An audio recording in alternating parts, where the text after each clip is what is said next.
ว้าวก็ให้ว้าวก็ให้ซะเลยครับบ่เมื่อสิเอาไว้อีกนั่นแหละกันละเอาแม่กินเจ้าหมักขนมเนาะพอปู่ก็เก่งใจลูกไปเก่งใจพอปู่เนาะให้ลูกไปกินมีเหือมีแห้งโอ้ดีนะมึงเนี่ยดีขนาดเช็คเบิ่งบ่สิได้ให้สั่งให้เอาบล็อกมาให้อีกนี่10,000เนี่ยบ่พอบ่พอเด้งยังนี่ตัวเก่าบ่ได้บ่เอาตัวไหนครับบ่แม่นจะได้แต่ว่ามันบ่พอเพราะว่าเดี๋ยวสิบ่พอกับบ่หลายนะบ่เกิน100ป้ายก่อนพ่อนะว่าพ่อจังได๋บ่พ่อบ่ก็ให้มันเบิดก่อนก็ได้ก็ใกล้มันสิเบิดอีหลีจังสิเบิดจังสั่งจังเบิดโดยจังฮู้คำนวณฮู้ได้สร้างว่าบ่พอแต่บ่พอคำนวณเบิ่งว่าบ่พอเนาะถ้าเบิ่งมันสิหมดก่อนก็มันประมาณอยู่ใน3-40ก้อน50ก้อนจังสั่ง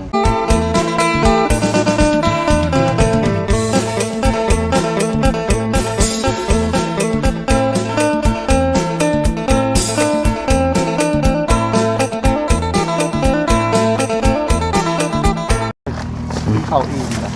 ว่าเราแบ่งใส่ถุงอะไรให้เพิ่นนะเฮาก็เริ่มพุ่มมาแล้วนี่พุ่มมาแล้วโอ้ยจังมันเอาโลดคุณพ่อเริ่มแสบท้องแล้วนี่พี่น้องเอ้ยแบ่งไม่พอปูพ่อเพิ่นตื่นเช้ามาพอได้ปั่นเบากะยาขนมเบากะยาเอาเบิดนั่นดิเบากะยาก่อนแม่กินได้เบิ่งเช้าเลยบ่เอาแล้วจงไปกินเจ้าหาบ่เอามาให้หลายนึงพวกเป็นเบิดเลยนี่ฮะเอากินผู้เดียวบ่เป็นจังดอกบ่คือเจ้าหมักขนมเอาไปโลดค่อยมีเลยขึ้นว้าวแบ่งว้าวก็ให้ว้าวก็ให้ซะเลยครับบ่เมื่อสิเอาไว้อีกนั่นแหละกันละเอาแบ่กินเจ้าหมักขนมเนาะพอปู่ก็เก่งใจลูกไปเก่งใจพอปู่เนาะให้ลูกไปกินมีเหือมีแห้งโอ้ดีนะมึงเนี่ยดีขนาดให้อยากพ่อเด้แบบนี้เนาะพอปู่แม่ย่าดีนี่ใจดีแท้ได้เรียนลูกไผ่บ่ได้กินเลยโอ้ใหม่ๆเลยบ่นี่ใหม่ๆเลยได้เบิกวันนี่เลยเปิดชดเลยวันนี้เรียบร้อยน้ำแตกจ้าโมยยังไงขี่มาเต้นหน้าลุงน้อยกี้นี่เต็มเบิดน้ำเฮียตุกหนึ่งเนาะเบิดเลยตุกหนึ่งว่าเปียกเบิดเลยโอ้ยว่ะเสียกระพุ้เมื่อนี่ดูมันกันได้ลายเลยพี่น้องเนาะกับใส่เครื่องก็โอ้จังพ่อบอบบี้แล้วจังของบอบบี้ให้3 อันผมว่าพี่น้องมาจากประเทศจีนทุกคนเต็มบ้านแมนของบอบบี้ใส่ปู้ไปเป็นขีดก็ได้นะเนาะเต็มคาราเบลเอาบ่หน่อยยังมันหนักมันสิหนักพี่สั่งอยากได้เยอะแต่มันอยากได้กับ850,000 1,200รุ่นเดียวกันเลยซื้อมาก็ซบใส่ถือเลยรุ่นเดียวกันบ่จังวะรุ่นเดียวซื้อมาซบใส่ถือเลยแต่ระวังเด้อนี่ไปเวลาอิงหรือไปสลาใจน็อตมันขาดบึ้มเลยแม่นบ่มันบ่ได้แน่นบันไดใด2 ตัวกะฮักมันเป็นยางแบบเวลาเฮานอนนะเฮาไปเพลรับนี่ง่ายลังเลยน็อตเฮาหันเมื่อวานนี่2 ตัวว้าวขาดแม่นหันขาด2 ตัววานอิงแบบเฮาต้องเซฟตัวเองไว้นำนะเนาะว่านี่ตัวนึงมันไปรับเบิ่งน่ะตัวนึงอันนี้ก็ค่อยนึงขาดน็อตเล็กนะเขาเฮ็ดมาบ้างของข่อยมันได้เฮ็ดเล็กใหม่เองตัวเล็กอันเนี้ยเวลามันก็ขาด800,000ปลายแพงเนาะบ่าวนิ้วเลยสั่งให้ลูกจังมันก็คุ้มเลยบ่อันนั้นอันนี้เฉพาะทางมันนี่500,000แต่เล็กชื่อต่างหากรวมเลย1,000 กว่ารวมมาแม่นรวมแล้วทุกอย่างใส่800,000ปลาย800,000เกือบ900,000พุ่นแหละเอาไปมามันก็สะดวกเด้พอแม่นกินใส่ยังได้ง่ายก็หลักๆก็คือโทรศัพท์เฮานี่แหละกันเปียกพวกโทรศัพท์เฮาหลักๆก็ได้เครื่องอุปกรณ์ทำมาหากินเฮาได้หั่นได้อยู่น้องน้อยนี่กะบ่ได้เนาะเฮาน้องน้อยนี่เอาหัวก่อนบ่ได้เฮาบ่ได้เอาหัวน้องน้อยนี่น้อยใครมันลายโพดบ่ได้อยู่มึงเด้อ สมมุติว่าเอาหัวตัดหัวปุ๊บแต่ก็ตัดขา จะใช้อันนี้ สั่งมีเบิดเถาะเวียงจันทร์สวรรค์ สั่งเอาบ่ แม่ โดดอยู่สวรรค์ก็มี หมอนิ้วและสั่งให้เฮา คือ ก็ น้ ได้ องก็มีเนาะมัน มือหนึ่ง เพิ่นว่าต้องสั่งมาแล้วมีนะ โดดมัน ลองยังบ่ได้ใส่ดอก พอซื้อ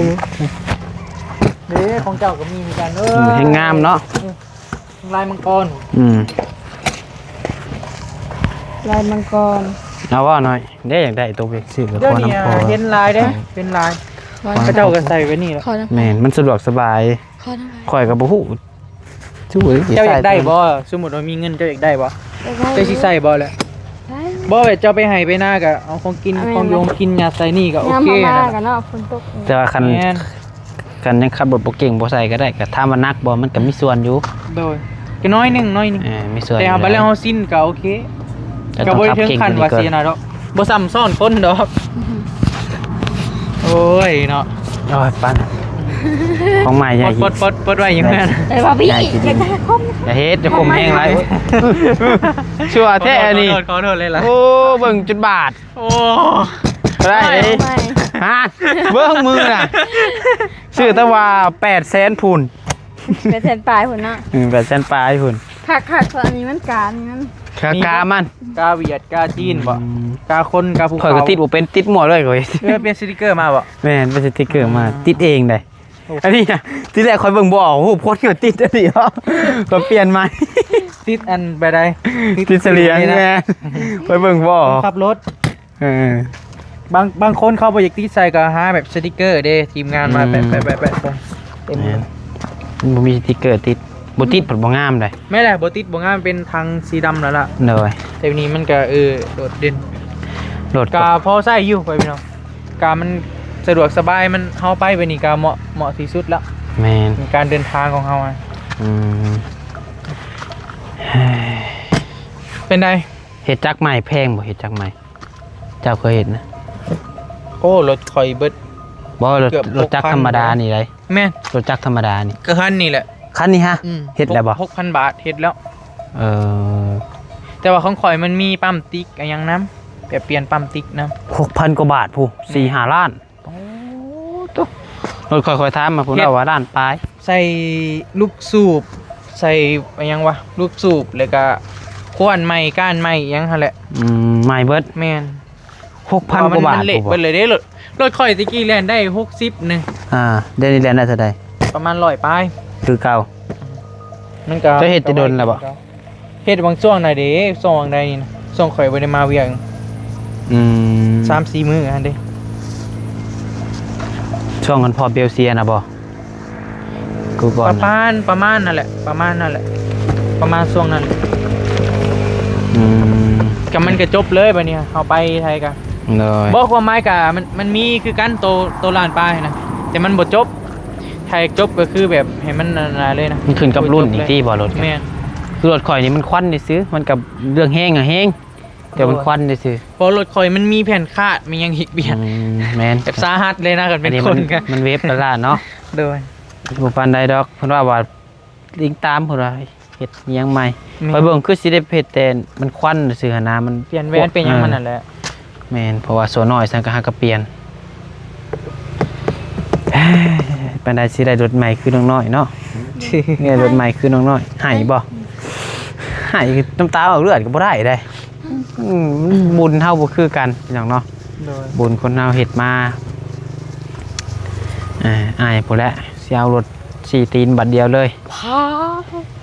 ถ้าเบิ่ง พูนเจ้ารถสี่ตีนพูน รถนั่นได้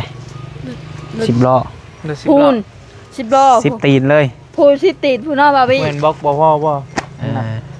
ว่าเนี่ยได้สร้างมาสะป้าไปเบิ่งสิกลับหรือบ่สะบ่พี่ เพราะว่าทางกับป้องกันอยู่ โอเคคลิก การลมกับสร้างอะนะ ป้าสะป้า เลยบ่พอนะ ไปพี่น้องเอ้ยก่อนอื่นเปิดกราบทักทายสบายดีสวัสดีพ่อแม่พี่น้องอยู่ที่บ้านน้องน้อยคือเก่าได้อเพียงเด้อพบพ่อกับน้องปัดไซอีกคือเก่าเป็นจังไดสร้างเฮ้ย 33ว่า เช็คเบิ่งบ่ ไปสิได้ให้สั่งให้เอาบล็อกมาให้อีกนี่มื้อนี่ บ่พ่อบ่ พอเด้งนั่งนี่ ตัวเก่าบ่ได้บ่ เอา เอาตัวนั้นครับบ่ แม่น จะได้แต่ว่ามันบ่พอ เพราะว่า เราสิบ่พอกับบ่หลายนะบ่เกิน100ป้ายก่อน พ่อนะว่ะ มาสิพอจังได๋ บ่พ่อบ่ ไล่มันก่อน ก็ให้มันเบิดก่อนก็ได้ 3 4 ก็ใกล้มันสิเบิดอีหลีจัง สิเบิดจังสั่งจังเบิด โดย จังฮู้คำนวณฮู้ได้ สร้างว่าบ่พ่อ แต่บ่พอ อืมคำนวณเบิ่งว่าบ่พ่อเนาะ ถ้าเบิ่งมันสิหมดก่อนจัง ก็มันประมาณอยู่ใน3-40ก้อน50ก้อนจังสั่ง เออ ฮู้บ่รู้ดอก โดย สิพอหรือบ่พอ โอ้พันก่อนเนาะบ่อยากพ่อ ป่า อืม กันไป ก็เฮือนนิดหน่อยหนึงแต่ว่ามันสูงเขาแล้วเนาะ เพราะมันสูงเลย หน่อยแต่ว่าหน่อยสูงคนหนึ่งว่าง่ายก็เตี้ยแต่ว่าคนอันนั้นจะชู หุ่นดีหุ่น จอย คือกันกับคนเนี่ย จอยสูง อันนี้พอสูงสั่นพี่น้องเอ้ยสูงแห้งเลยเฮือนนี่คันทันแห้งไปไกลพอคืออีกแบบหนึง ก็งามเลยก็เขาส่วนสมทรงอยู่เนาะ เลย เนาะสมทรงแนมไปใกล้ที่ อื งาม ม ไปตกแต่งสีเขาให้โบกเขาสีเขาสันอยู่โอ้ย แน่นบ่ ไม่งาม เออใกล้แล้วอื่นก็ตั้งต่อฝั่งนี้และใส่บล็อกแก้วนี่แบบนี้ก็ต้องใส่บล็อกแก้วใส่แบบนี้ตามเขามันครบแป้ง อืมเอา ก็ พ่ออันบอลนอนพ่อกันอยู่บ่ อ๋อบนนอนบ่ สร้าง ให้คุณนอนนี่ โอ้ผู้หนึ่งนอนอยู่นี่ เลยจะบอกเลยว่ามื้อแรกให้เจ้าบอกพอเจ้ากับบ่มาก็ได้เด้อบอกเราแล้วเขาตัวเรามาไว้หันให้บ่เห็นตอนมาแล้วบ่เห็นเลยมาต่างหากแล้วบ่มีโตเรามาไว้หันเอาเมื่อเด้อเอาเมื่อหนึ่งตัวเรามาไว้เอาเมื่อเพราะว่ามีหลายเลยมา3ถ้วยเป็นมื้อนี้สิได้อุ่นกินเอาเมื่อตัวเรามาแต่มื้อแรกให้ผู้นั้นนอนนี่ข่อยก็สิหามเที่ยงย่ามนอนตัวนี้เพราะว่าเพิ่นน่ะนอนคนนอน นอนบ่ได้เพิ่นนั่นแหละ แม่นบ่ โอ้ยคนดังคนแห้งโพด นอนกันเนี่ยปล่อยที่ย่อยมาห้องนี้ เตียงบ่ดพ่อกันเนาะ แม่นเลยเตียง มาซะ เตียง2อัน กันสิต่อกันพุ่นนอนบ่ได้อีกบาดนี้ โอ้ก็นอนบ่ได้ดอกอันคนเดียวก็ยังเตียงเท่านั้น นอนกันยังพ่วงยังอันนั้นตกเตียงโอ้ยเย็นมันคนนั้นบ่นั่นดอกสบายเพิ่นเคยนอนเนี่ยมันบ่เคยบ่ย่านดอกดึงฝาบัดกลางเฮ็ดมัดขี่แจ้กัน เอาอดเอาพากันเฮ็ดแล้วไวๆแล้วก็กลับบ้าน อดเอาให้มันแล้วซะจะเทินเลยเนาะมันมาได้คันว่านั่นก็เปให้เด้คันว่านั่นก็นอนเปได้ นอนเอาผ้าบัดไปอะไรกลางไว้ก็อยากนอนเปกัน บ่คันว่านั่นเอาเปเขาผูกอยู่ในนอน แม่นอนอยู่ได้ ก็ได้คือกันก็ยันเงินเบิ่งก่อนก็อยากนอนนี่ก็ เปก็มีขนาดนอนแต่มันก็สิบ่สบาย อั ปาน นใด นี้นะครับดวกเย็นอีก แต่ก็ชุดแล้วแต่ยิงตามผู้นอนนั่นแหละเนาะแนะนำซื่อๆเป็นจังได๋ แต่เรานอนคนเดียวเนาะพอจะนอนคนเดียวยังได้นอนคนเดียว คันว่ามีอันน่ะเนาะอันตัวพับเตียงพับ เตียงพับก็ให้สบายใส่ง่ายได้ แต่ว่ามันก็บ่ได้แพงเด้พี่น้องเราเห็นมีลงไปซื้อจักเท่าใดพันฮอดบ่พันบ่ฮอดแต่ว่าเนาะ เอาอดไปก่อน ได้อยู่สำเนียงโอ้ยเป็นยังไง โอเคสู้อดทนไป แปลว่าเมื่อบ่น้องน้อยเตียงเราชวนเมื่อบ่ เมื่อผู้ มันเกิดนะมันเกิดลูกสาวแล้วนะเมื่อบ่ ไก่เมื่อ ฮะ ไก่ ไก่ เมื่อจะ อยู่ใส่บ้าน บ้านโคก บ่ได้ บ้านโคกใหญ่ เตียงทองนี่ แมน คนบ้านโคกบ่ แมนกับสิเมื่อมันคือมื้อแรงวันเกิดลูกสาวเพิ่นแรงพี่น้องเนาะลูกมันเกิดน้องเจนนี่พี่น้องเอ้ยครบรอบ2 ปีน้องปัสไซก็สิเมื่ออยู่พี่น้องเมื่อนางหลินนางโอรมกันพี่น้องเนาะเพราะว่าช่วงนี้ทีมงานก็คือเห็นนั่นแหละพี่น้องเนาะก็บ่ได้คอยร่วมตัวกันมื้อแรงนี่ก็บ่ว่าสิมีไผแน่ไปพี่น้องเนาะก็เบิ่งตัวจริงก็สิกลับจังน้อยก็สิพากันกลับแหละพี่น้องเอ้ยทางน้องเบลก็คือว่าสิไปผูกแขนหมู่นำแน่สิทันบ่พี่น้องเวลาก็ เพื่อเฮาลงเมื่อก็6-7 โมงเพื่ออาบน้ำแต่งอาบน้ำทาแป้ง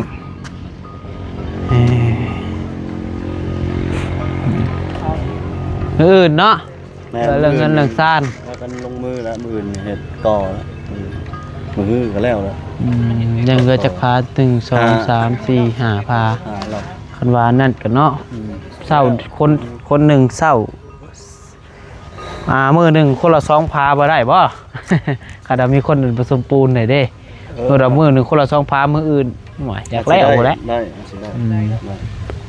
เพราะว่าคือตั้งบล็อก เศร้าตอนเศร้านี่พาหนึ่งตอนแรงพาหนึ่ง อันหนึงแม่นคนนั้นก็อิงตามเขาก็ก่อซ่าดอนก่อซ่า แล้วก็บ่ว่าดอกซาไว้ เครื่องก็ยังดีนะ เลยซาไว้กะบ่เป็นหยังขอแต่แล้วแม่นเนาะแล้วซาดีกว่าบ่แล้วหน่อยเนาะ โดย เพราะมันเฮ็ดเวียกอยู่สูงแน่เพิ่นกะ เริ่มก็ยากแน่แล้วเนาะการลำเลียงกันยังจะคนส่งเป็นหมื่นมันเขาก็ย่างเขาก็ระมัดระวังแน่ เด้อย่าง ระมัดระวังแน่แล้วแม่งไวไล่ก็ต้องระวังตกเกือผ้า ตกมา ไม่เคิร์ แล้วน้องน้อยบ่กล้าอยู่เด้ บ่ตาได้ตอนนั้นเกือบตก อื ขึ้น ม มา เกือบเนาะเพิ่นได้เป็นอัน เจ้าของบ้าน เจ้าของบ้านเบิดได้หน่อยติ คือแล้วสำเร็จมือ ลุยพื้นต่อ เทพื้นนี่ก็กล้าว่าจักมื้อเทพื้นนี่ ไรปรับหน้าดินเบิดมือหนึ่งปรับหน้าดินผลบอกว่ายังจัดแจงเอาออกง่ายของออก แล้วปรับดินปรับหน้าดินได้เบิดมือนะมือหนึ่ง เทพื้นแล้วนี่ก็คือกลับอีกแล้วนี่เนาะ จังไรคันว่าสิต่ออันของน้ำบอกคือจังไรก็ยังบ่ฮู้นี่คือให้ต่อเลยก็ต่อเลยไปแก้ออกนะเลยนะเอาเข้า โอ้ยทุเอาไปมันสิติดเดือว่าโฟกัสเพิ่นบางไว้พี่น้องเอ้ยยันคลิปติดแดงพี่น้องเนาะอันตรายแม่นไก่ ใกล้เว้ย งานเป็นจับไก่มีแต่ว่าคันพ่อก็จังว่าการพองบทางเฮาก็ยังอยู่คันว่าบ่พ่อก็บอกเดี๋ยวสิไปสั่งมาให้บ่พ่อจะก้อนก็ได้ว่ามื้อนั้นก็ซื้อเตากับอันถ่านไม้เพิ่นพี่น้องเอ้ยอันใดที่นั่นก็บอกบ่พอตัวใดเหลือเป็นนัวเผ็ดมะพริกมะพร้ายก็เบิดเนาะ มึงคนเบิดก็สิบอกเนาะ มื้อ นี่สิมาหลายคนอยู่เนาะ กะพังเบิ่งก็น่าสิมาคือเก่าหั่นแหละก็ยังบ่แน่ใจเพราะว่าก็จะสิได้เพียงเราบางเทื่อผู้ผลค่าเวียกก็น่าสิบ่ได้มาคือเฮาก็คันบ่เป็นหยังก็สิมาคือเก่าหั่นแหละเพียงเนาะมาเบิ่งเวียกเบิ่งงานบางเทื่อสร้างเพิ่นขาดเรือตัวใดก็พอได้แล่นเพิ่นสะดวกสบายเพียงเนาะคันว่าตัวใดสิเบิดก็บอกล่วงหน้าก็ได้คือมื้อนี้เนาะจะสิเฮ็ดนั่นนี่ปูนยังเหลือจักสอบก็บอก ยังได้อยู่ปูน เพราะว่าบางเทื่อมันมาซ่า สั่งก็คันบัดเอานี่สิได้สั่งเอาอันพร้อมกันปูนกับบล็อกปูนกับบล็อกสิได้สั่งพร้อมกันมาเลย โอเคเดี๋ยวสิต่อที่เบิดก็สิได้เอาพวกนี้ก็ต่อไปเลยเอาโตใหญ่โตอันนี้ตัวนี้เป็นของอันก่อเพื่อนค้านเนาะ โดย มาเช้าเป็นเรือพวกนี้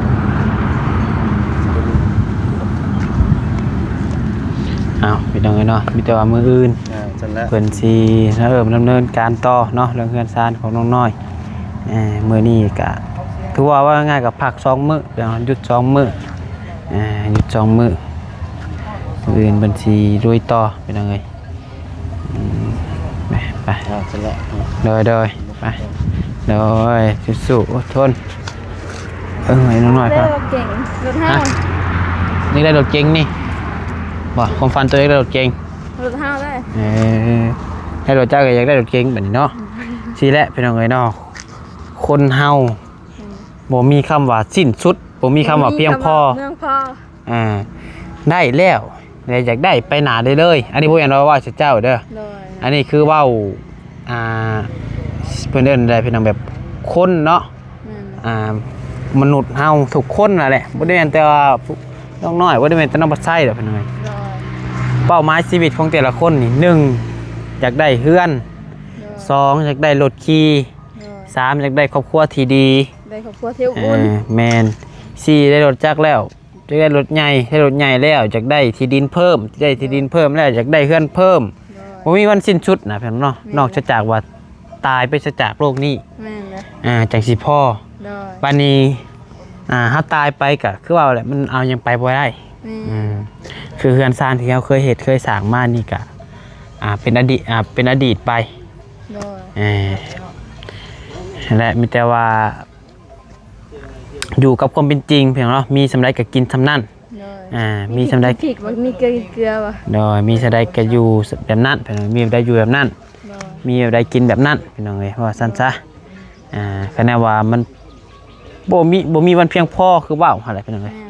แม่นเลยมีแต่อยากได้ไปเลยๆนะ แม่นอยากได้ไปหนาเลยไปซะมีแต่ว่าคลิปนี้ไอ้ขอจบก่อนเพียงใดจังหวะกันใหม่อยู่ดีมีแฮงบ่สุขสุขคนเด้อเพิ่นเด้อ